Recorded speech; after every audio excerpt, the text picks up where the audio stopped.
नमस्कार दोस्तों, आज फिर मैं आपके लिए एक बहुत ही अच्छी कहानी लेकर आई हूँ।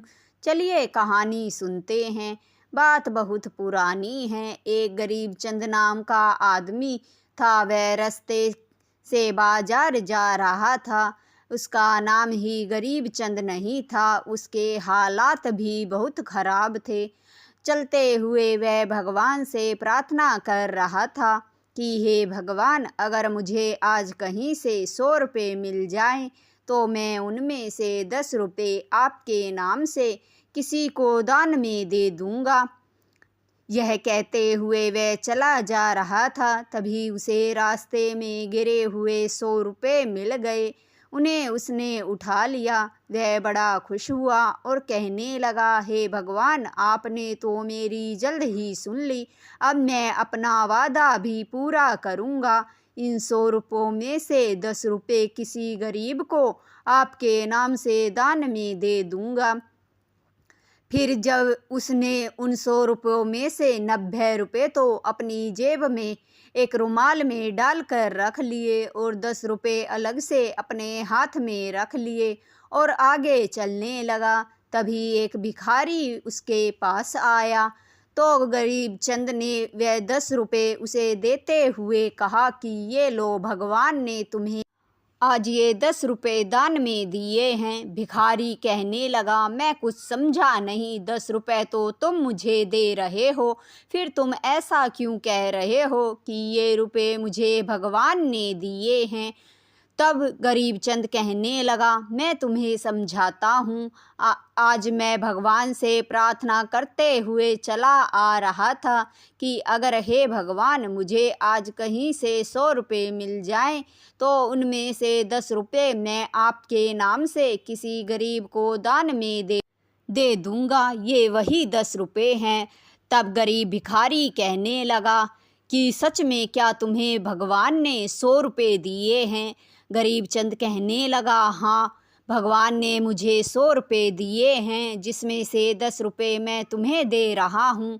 तब अंधा भिखारी कहने लगा, अच्छा, तो क्या तुम मुझे वो पैसे दिखा सकते हो, क्योंकि आज तक मैंने अपनी ज़िंदगी में कभी 100 रुपये इकट्ठा नहीं देखे। यह बात सुनकर गरीब चंद चुप सा खड़ा था। तभी भिखारी कहने लगा, क्या सोच रहे हो कि अंधा पैसों को देखेगा कैसे। मैं देख तो सकता नहीं, लेकिन उन्हें छूकर महसूस तो कर सकता हूँ। मेरे लिए इतना ही काफ़ी है। तब गरीब चंद ने सोचा कि अंधा भिखारी है, कर ही क्या लेगा, क्यों न इसे सारे पैसे एक बार मैं दिखा दूं। या तो गरीब चंद बड़ा ही बेवकूफ़ था या ज़रूरत से ज़्यादा सीधा था। वह अंधे भिखारी की चाल को समझ नहीं पाया। उसने जेब से रुमाल निकाला और खोलकर भिखारी के हाथ पर रख दिया और कहने लगा, ये देखो, उन 100 रुपयों में से 90 रुपये ये रहे और 10 रुपये मैंने तुम्हें दे दिए। यह सुनकर अंधा भिखारी रुमाल पर रखे हुए पैसों पर हाथ फेरने लगा। फिर थोड़ी देर के बाद उसने रुमाल अपनी मुट्ठी में बंद कर लिया और वहाँ से चलने लगा। तभी गरीब चंद कहने लगा, कहाँ जा रहे हो, मेरे पैसे तो देते जाओ। तब अंधे भिखारी ने कहा, कौन से पैसे, ये पैसे तो मेरे हैं। तब गरीब चंद ने कहा, ये पैसे मेरे हैं, मेरे पैसे मुझे वापस कर दो। तब उन दोनों में बहस होने लगी। तभी अंधा भिखारी ज़ोर ज़ोर से चिल्लाने लगा, ये देखो भाई लोगों, ये आदमी मेरे पैसे छीन रहा है। वहाँ बाजार में चहल पहल थी तो 2-4 लोग भिखारी के पास आ गए उसकी आवाज़ सुनकर और कहने लगे, क्या हुआ, क्यों चिल्ला रहे हो। तभी भिखारी ने कहा कि देखो ना, मुझ अंधे भिखारी के पैसे ये आदमी छीन रहा है। तभी गरीब चंद कहने लगा, नहीं भाई लोगों, ये पैसे इसके नहीं हैं, मेरे हैं। तभी भिखारी ने कहा, ये झूठ बोल रहा है। अगर आप लोगों को यकीन नहीं होता तो इस रुमाल में पैसे गिन कर देख लीजिए, इसमें पूरे 90 रुपये हैं। वहाँ खड़े लोगों में से एक आदमी ने रुमाल में रखे पैसों को गिना तो वे 90 रुपये ही थे। उन्हें यकीन हो गया कि भिखारी सच बोल रहा है। उन लोगों ने गरीब चंद से कहा कि क्यों भिखारी के पैसों को लूटना चाहते हो? ये तो 90 रुपये ही हैं और ये भिखारी सच बोल रहा है, ये पैसे इसके ही हैं। तभी तो ये जानता है कि ये 90 रुपये हैं। तब वह गरीब चंद कहने लगा कि ये पैसे मेरे हैं, इसने धोखे से मुझसे लिए हैं। पर लोगों ने गरीब चंद की बात का विश्वास नहीं किया और वे पैसे सारे अंधे भिखारी को दे दिए।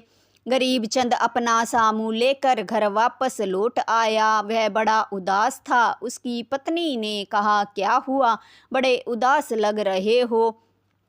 तब गरीब चंद ने सारी बातें जो बाजार में भिखारी और उसके बीच हुई थी सभी उसे बता दी। तभी उसकी पत्नी कहने लगी, आप भी कितने बड़े बेवकूफ़ थे, उस अंधे भिखारी की चालाकी को समझ नहीं पाए और उसने बड़ी चालाकी से आपके पैसों को अपना बना लिया। फिर उसकी पत्नी कहने लगी, पर आप एक काम करना, आज सो हुआ, कल आप उस भिखारी के पास वापस जाना जहाँ पर वो आपको मिला था और आप उसका छुपकर पीछा करना और देखना कि वो सारा दिन क्या करता है और फिर शाम के समय कहाँ जाता है। तब गरीब चंद कहने लगा, उससे क्या होगा? उसकी पत्नी कहने लगी, जितना मैं कहती हूँ बस आप उतना ही करते जाइए। दूसरे दिन गरीब चंद उसी जगह पर पहुंच गया जहां पर उसे भिखारी मिला था। दूसरे दिन भी भिखारी वहीं पर लोगों से भीख मांग रहा था। सुबह से शाम हो गई। शाम को जब भिखारी वहां से जाने लगा तो गरीब चंद ने उसका पीछा किया और उसके पीछे पीछे चलने लगा। अंधा भिखारी मस्जिद के पीछे जाकर रुक गया। अब जो गरीब चंद था वह भी वहीं पर रुक गया। फिर वह ज़मीन से कुछ खोद कर निकालने लगा तो गरीब चंद ने देखा कि उसने ज़मीन से एक हांडी निकाली। अंधा भिखारी हांडी को निकाल कर कहने लगा, हे भगवान, तेरी भी अजीब माया है। सुबह तक मेरे पास केवल 1000 रुपये इस हंडिया में थे, लेकिन तुम्हारी कृपा से आज मुझे 100 रुपये और मिल गए और पूरे 1100 रुपये हो गए हैं। ये बात कहकर उसने सारे पैसे वापस हंडिया में डाल दिए और उसे वहीं ज़मीन में दबाकर वहाँ से चला गया। गरीब चंद ये सब देख रहा था। उसके जाते ही गरीब चंद ने हंडिया निकाली और अपने घर पहुँच गया। हंडिया ले जाकर अपनी पत्नी को दिखाई और कहा कि उस भिखारी ने ये हंडिया मिट्टी में दबा रखी थी। उसकी पत्नी ने जब हंडिया से पैसे निकाले तो उसमें पूरे 1100 रुपये थे। तब वह कहने लगी कि आज भगवान ने तुम्हें केवल 100 रुपये दिए थे, लेकिन तुम्हारी किस्मत में तो 1100 थे, इसलिए तुम्हें 1100 ही मिल गए। फिर उसकी पत्नी कहने लगी, कल फिर तुम उस भिखारी का पीछा करना और देखना कि वो कहाँ जाता है। गरीब चंद ने कहा, ठीक है। फिर अगले दिन भी गरीब चंद भी उसी जगह पर पहुंच गया जहां पर भिखारी भीख मांग रहा था। भीख मांग कर जब वह शाम को वापस जाने लगा तो वही मस्जिद के पीछे जाकर बैठ गया और ज़मीन खोदने लगा। काफ़ी देर खोदने पर भी उसे वह हंडिया नहीं मिली तो वह माथा पकड़ के रोने लगा कि हाय, किसी चोर ने शायद मेरी हंडिया जिसमें पैसे थे वो यहाँ से निकाल ली है। वो छाती पीटने लगा। तभी उसकी रोने की आवाज़ सुनकर एक मौलवी जो अंधा था वो वहाँ आ गया। यह कहने लगा, क्यों शोर मचा रहे हो, क्या हुआ? तब अंधे भिखारी ने कहा, क्या बताऊं मौलवी साहब, मैंने यहाँ ज़मीन पर एक हंडिया में पैसे दाबे थे जिसमें पूरे 1100 रुपये थे।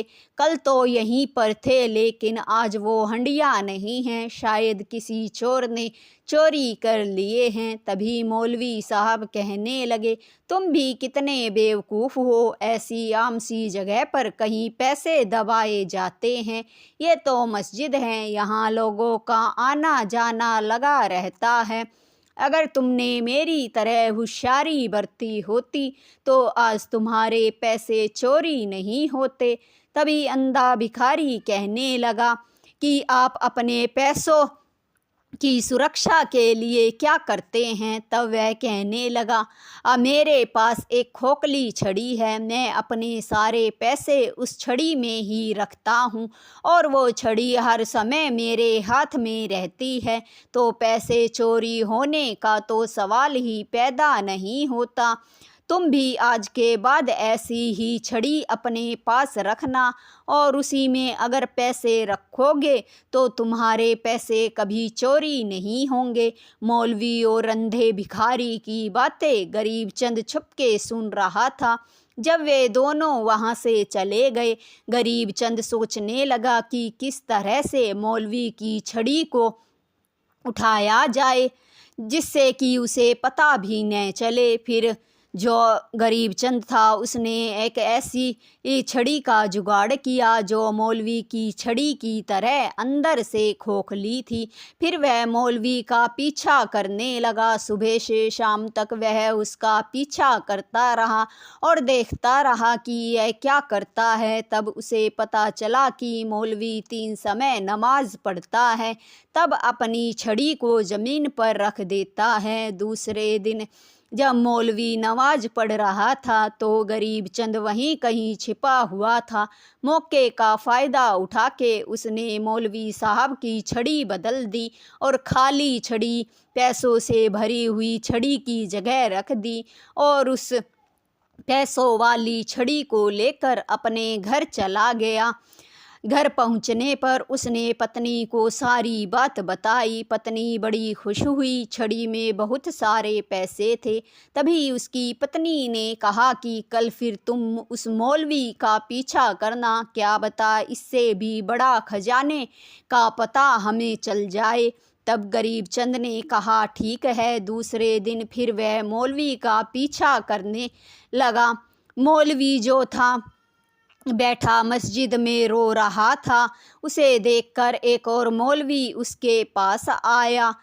किस्मत से वह मौलवी भी अंधा था। तब उसने कहा कि क्या हुआ, तुम क्यों रो रहे हो? तब पहले वाले मौलवी ने कहा कि क्या बताऊं, मेरी जो सारी कमाई थी मैंने अपनी छड़ी में रखी थी और वो छड़ी चोरी हो गई है। तब दूसरे मौलवी ने कहा, तुम भी कितने बेवकूफ़ हो, भला कोई पैसों को छड़ी में रखता है क्या?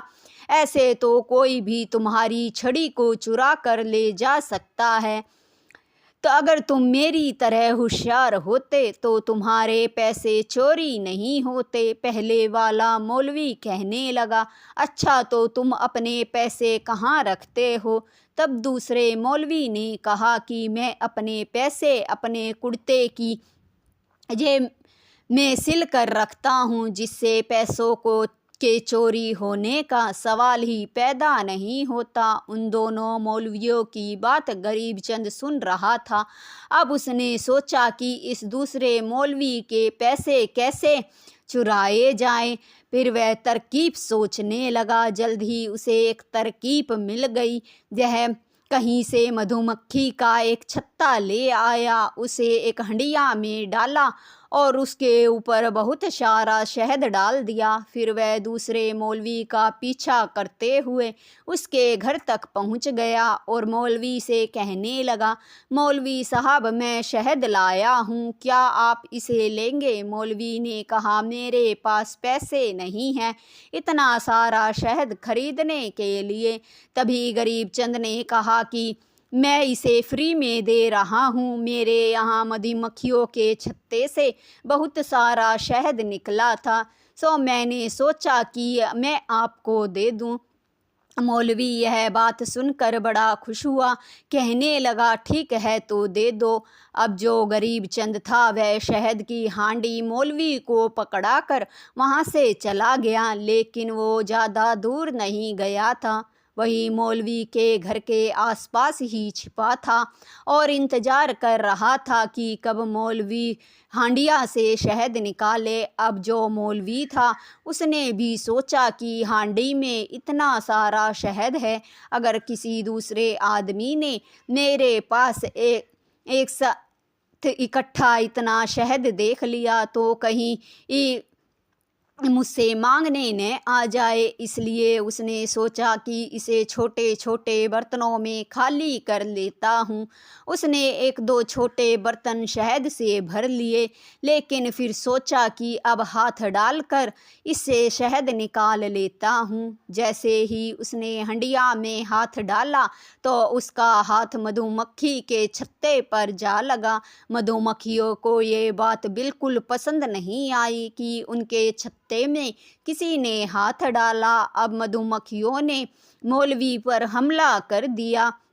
मधुमक्खियां चारों तरफ से मौलवी को काटने लगी। मौलवी उनसे बचने के लिए घर से बाहर भागा, लेकिन मक्खियों ने उसका पीछा नहीं छोड़ा।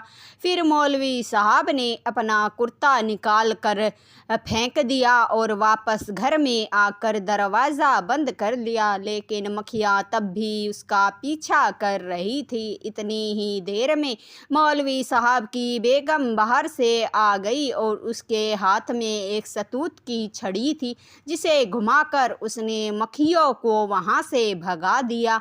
जब मौलवी साहब को मक्खियों के काटने से थोड़ी राहत मिली तो वह अपने कुर्ते के बारे में सोचने लगा, पर कुर्ता तो गरीब चंद उठा कर ले गया था। वह उसे अपने घर ले गया। उसकी पत्नी ने जब कुर्ते की में इतने सारे पैसे सिले हुए देखे तो वह उससे कहने लगी कि अब तो हमारे पास बहुत पैसा हो गया है, हमें और पैसे की ज़रूरत नहीं है। इधर मौलवी साहब जो है दूसरे दिन पहले मौलवी के पास गए और सारी बातें उस मौलवी को बता दी। पहले वाले मौलवी ने दूसरे वाले मौलवी के कान में कुछ बातें कही और फिर कहा कि हम दोनों उस भिखारी के पास चलते हैं। दोनों जो हैं भिखारी के पास पहुंच गए और तीनों ने मिलकर फैसला किया कि वे इस बात की शिकायत राजा से करेंगे।